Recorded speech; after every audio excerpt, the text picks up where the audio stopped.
3 बेटियों की माँ। मैं एक मामूली औरत हूँ। इतनी मामूली हूँ कि आपकी नज़र भी मुझ पर नहीं पड़ी, लेकिन मैं आपको देख रही हूँ। आप अपनी बीवी के साथ डॉक्टर के यहाँ जा रहे हैं। उसकी कोख में लड़की या लड़का, यह जानने के लिए। असल में आप अपनी लड़की की हत्या करना चाहते हैं, कोख में ही।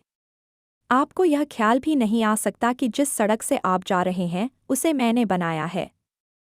मैंने यहाँ रोड़ियाँ बिछाईं और फिर उन्हें दुर्मुट से कूटा था। मेरी छोटी बेटी तब यहाँ किनारे पर उगी झाड़ियों में ऊँघती रहती थी। मेरी 3 बेटियां हैं। मेरा आदमी कहता था कि अगर बेटा नहीं हुआ तो मुझे छोड़ देगा। उसने कहने के लिए मुझे छोड़ भी दिया, पर अब भी पकापकाया खाने के लिए जब तब आ जाता है। चिकनी चुपड़ी बातें भी करता है। मैं सब समझती हूँ। फिर सोचती हूँ, चलो मेरी बेटियों का बाप है।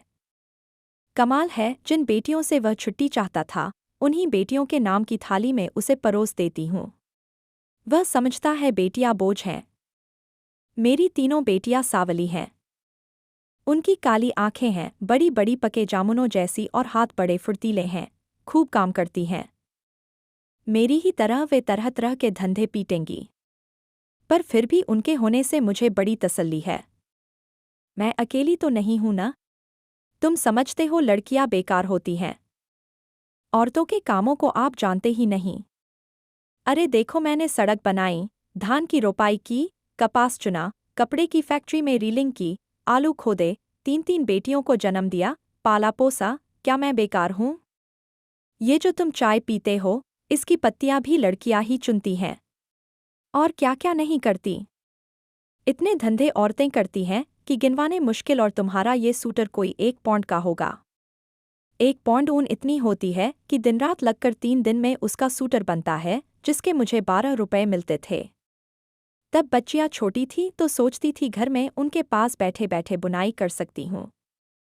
लेकिन धंधा बड़े नुकसान का था। फिर ठेकेदार ने मीनमेख निकालनी शुरू की और मुझ पर गलत नज़र डालने लगा, तो मैंने ये धंधा छोड़ दिया। फिर आटे की फैक्ट्री में काम किया। बड़े काम छोड़े और पकड़े। 2-4 मुर्गियां और बकरियां तो खैर पालती ही हूँ। इसी तरह रूखा सूखा चलता है। ये जो तुम्हारी बीवी ने रेशमी साड़ी पहन रखी है, इसके धागे भी औरतें तैयार करती हैं। कीड़े पालती हैं। मुश्किल काम है। जांघ में घाव हो जाते हैं। धान की रोपनी में भी पैरों में खारवे हो जाते हैं और कमर झुके झुके टूट जाती है।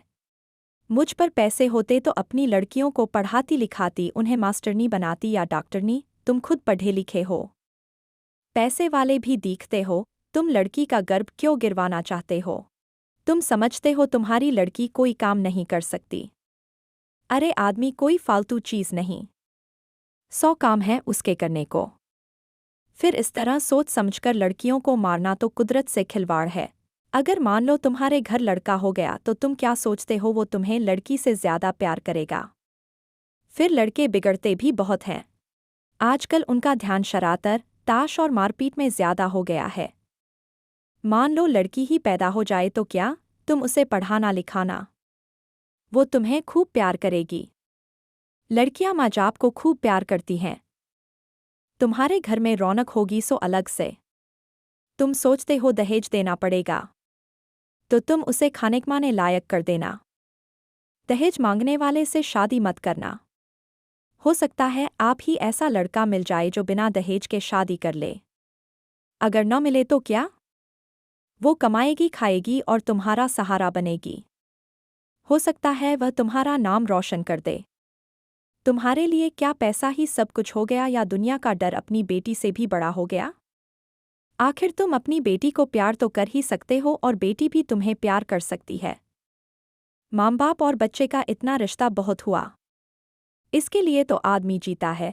पैसे को चाहे जितना मानो पर मोहमता फिर भी बड़ी चीज़ है, इसे बनाए रखने में ही खैर है। नहीं दुनिया उजड़ी समझो। कुदरत के साथ इतनी मनमानी अच्छी नहीं। लड़कियों को तुम ऐसे ही गिरवाते रहे तो औरतें कितनी कम हो जाएंगी।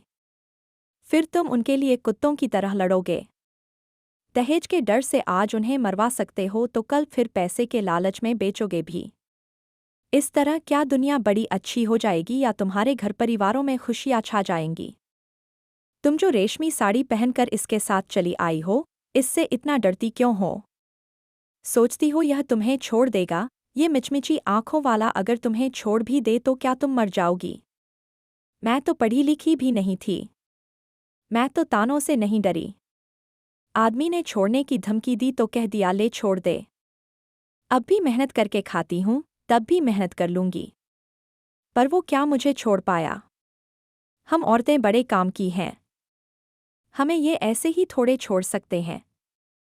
परिवार की ज़रूरत तो इन्हें भी है। नहीं तो हाफ़ते हाफ़ते मर जाएंगे। कोई पानी देने वाला भी नहीं मिलेगा। मैं तो कहती हूँ बेटी भी पैदा करो, दहेज भी मत दो और डरो भी मत। देखना दुनिया ऐसी ही चलेगी, इससे अच्छी चलेगी। दाब धौंस कुछ कम ही होगी। मेरी बेटी ने कढ़ाई सिलाई सीखी है, वो न होती तो फिर क्या था? मैं तो दुनिया में धंधा पीटती मर जाती। अब भी मेहनत करती हूँ पर मन में खुशी भी है। मेरी 3 लड़कियाँ खूब हुनर वाली हैं। कोयल जैसी आवाज़ है उनकी। सुने से थकान मिट जाती है। न करे कोई शादी अपनी जिंदगी भाड़ बनाएगा और जो शादी करेगा सो भागवान होगा। चलती हूँ ये ठेकेदार आता दिखता है। आँखों से कम सूझने लगा है। ये जो लिबर्टी सिनेमा है न इसे गिराना है। मालिक यहाँ पूरी बाजार भर दुकानें बनवाना चाहता है। यही मलबा ढोने का काम करूँगी। काम तो ठीक है। मैंने बहुत किया है पर इसके सामने ये डॉक्टर की दुकान है। यहाँ लड़का लड़की टेस्ट होता है बस। इसे देख देख के मन में बेचैनी बनी रहती है। घड़ी घड़ी तुम्हारे जैसों की सूरत देखनी पड़ेगी। हत्यारों की। बस कहीं और काम मिला तो ये जगह छोड़ दूंगी। देखो तब तक तो यहीं काम करना पड़ेगा। मैं पढ़ी लिखी होती तो ये ही सब बातें लिख देती। फिर तो तुम भी मेरी बात किताब में पढ़ लेते। पढ़कर तुम भी कहते करतारी देवी बात तो पते की कहती है। आशा करता हूँ कि आपको हमारी कहानी पसंद आई होगी। अगर कहानी पसंद आई होगी तो वीडियो को लाइक और चैनल को सब्सक्राइब करके जाना।